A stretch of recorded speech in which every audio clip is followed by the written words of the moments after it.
તો આજનું મેનુ છે આ.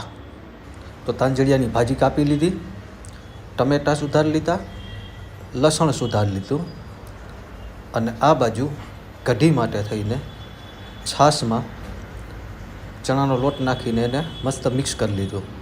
તો અહીંયા આપણે ખીચડી આપણી મૂકી દીધી છે તુવેર દાળની. અહીંયા વઘાર થઈ ગયો, એમાં છાશ નાખી દીધી એટલે કઢી મૂકી દીધી છે. અને અહીંયા તેલમાં રાઈ જીરું નાખીને લસણ નાખી દીધું. અને હવે એમાં નાખી દઈએ આપણે આપણી તાંજરિયાની ભાજી. એના પછી એમાં ટમેટું અને બધા મસાલા નાખીને એને ચડવા દઈએ. તો જો એક ગેસ ઉપર આપણી કઢી ચડી રહી છે, એક ગેસ ઉપર ભાજી, અને એક બાજુ ખીચડી ચડી રહી છે.